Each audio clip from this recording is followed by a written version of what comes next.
Pernahkah kalian berpikir bagaimana caranya menjalankan sebuah bank berskala global, memverifikasi transaksi miliaran dolar, tapi hanya dari kamar kalian?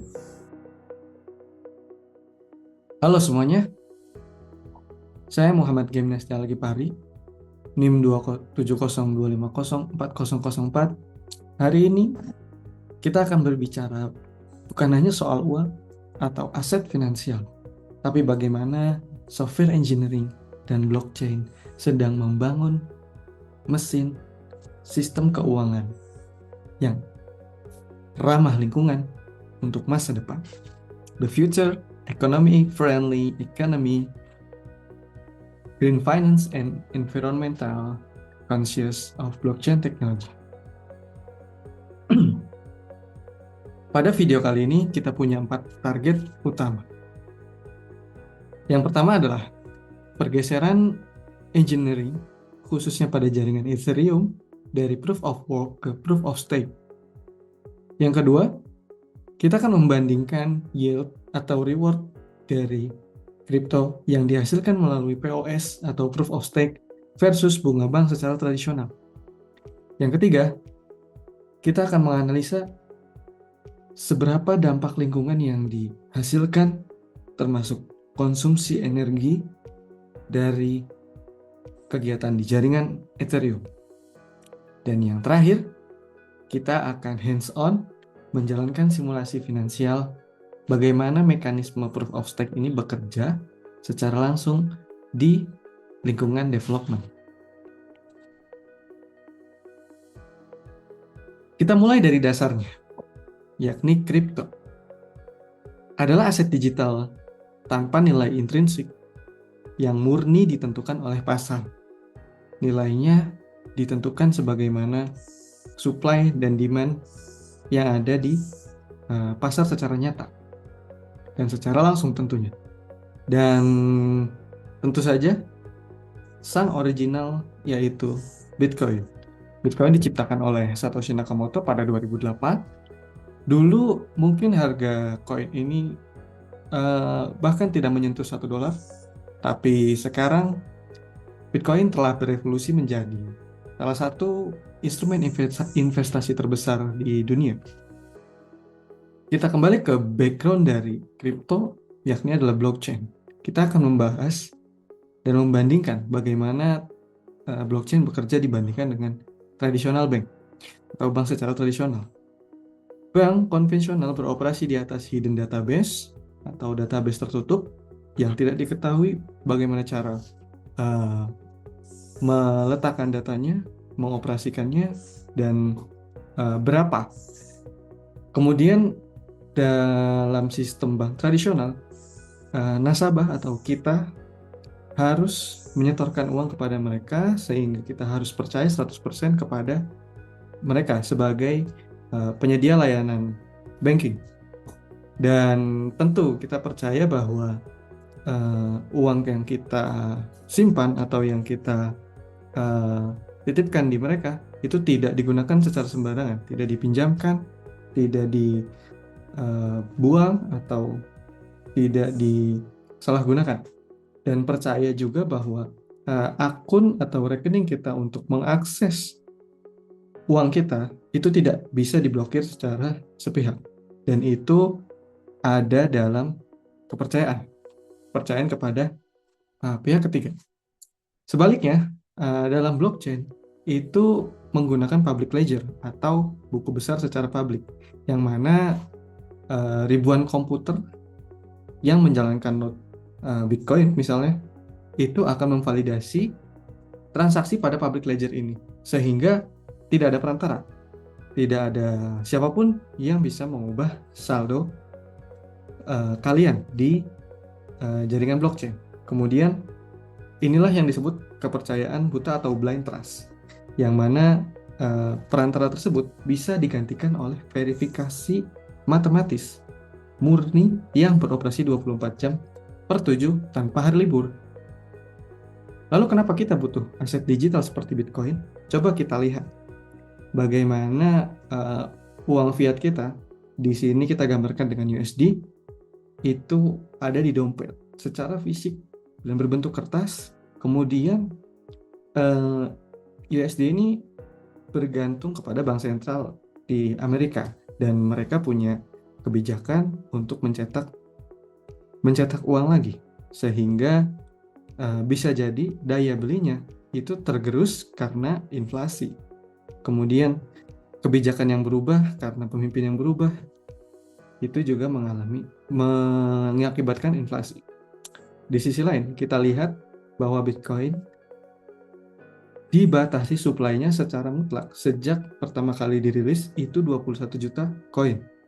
Dan itu disimpan secara aman dengan kriptografi SHA-256.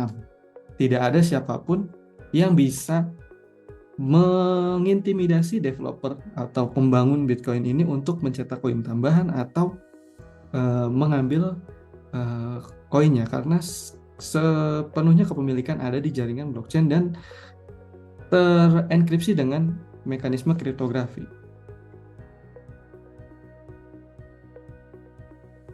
Selanjutnya tentu sistem Bitcoin ini tidak lepas dari adanya problem, dan yang kita bahas kali ini adalah problem atau dampak lingkungan, yang mana ini juga diikuti oleh jaringan Ethereum. Problem lingkungannya apa? Ketika komputer tadi memvalidasi setiap transaksi yang berjalan di public ledger, ini membutuhkan GPU dan ASICs yang harus nyala non-stop. Dan memprosesnya ini membutuhkan waktu untuk satu transaksi Ethereum itu sekitar 62 kWh. Dan energi sebesar itu cukup untuk menjalankan listrik satu rumah. Bayangkan. Dan tentu selain itu, dampak lainnya adalah limbah elektronik yang mana hardware terus berkembang teknologinya setiap tahun, sehingga itu menimbun e-waste atau sampah yang bisa jadi mengandung logam beracun. Kemudian datanglah solusinya ini, The Merge, yang merupakan mahakarya software engineering dari tim Ethereum yang mengubah konsensusnya dari mining secara fisik atau proof of work menjadi staking proof of stake dengan membuat cabang jaringan melalui Bitcoin Chain. Algoritma proof of stake ini menghemat konsumsi energi lebih dari 99,9%. Bayangkan. Kemudian bagaimana cara proof of stake ini sebenarnya bekerja? Jadi sebenarnya dibandingkan membakar listrik atau menggunakan hardware canggih secara terus-menerus dan non-stop, pengguna cukup mengunci atau staking sejumlah koin mereka ke dalam berangkas digital protokol yang disebut smart contract. Kemudian algoritma ini akan memilih validator secara acak untuk memverifikasi transaksi, dan validator itu akan mendapatkan reward. Dan tentu ini efisien dan efektif dan aman tentunya, karena dengan adanya deteksi kecurangan, dan jika terdeteksi maka koin yang mereka simpan akan disita, sehingga ini sangat elegan untuk menggantikan teknologi yang sebelumnya. Oke, selanjutnya kita masuk ke simulasi dan audit secara langsung dari laporan laman resmi Ethereum. Nah, di sini membuktikan bahwa grafik energi consumption dalam terawatt hours per tahun itu seperti ini, dan dibandingkan dengan global data center, Bitcoin, gold mining, gaming, proof of work Ethereum, kemudian Google, bagaimana Google bekerja, Netflix, PayPal, Airbnb, dan terakhir adalah Ethereum proof of stake. Hanya 0,0026 terawatt hours per tahun. Sangat kecil sekali, bahkan lebih kecil dari PayPal dan Netflix.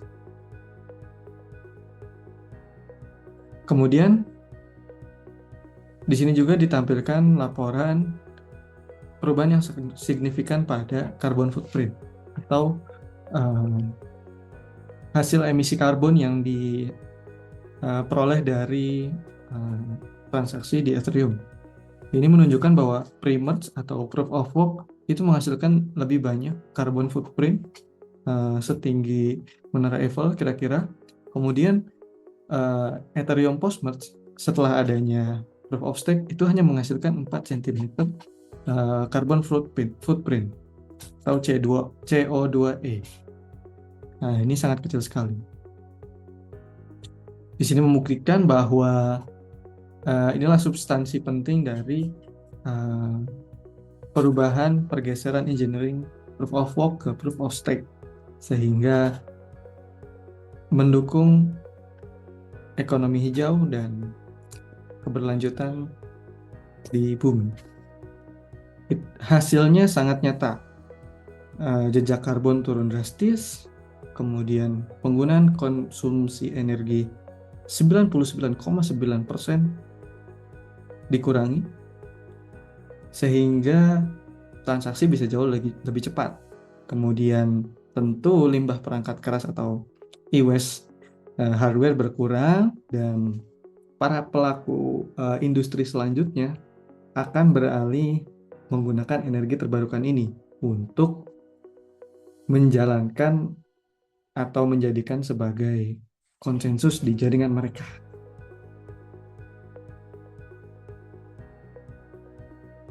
Sebagai rangkuman, pertambangan kripto atau validasi yang bisa menghasilkan reward dari transaksi cryptocurrency di generasi awal tentunya Bitcoin itu penuh polusi atau penuh dampak lingkungan yang buruk. Kemudian seiring berjalannya waktu, solusi engineering telah ditemukan melalui proof of stake contohnya. Dan hal terbaiknya, semua ini bisa kita lihat secara transparan. Kita bisa mengaudit jejak ekologis dan finansial ini kapan saja melalui blockchain explorer yang contohnya adalah Etherscan.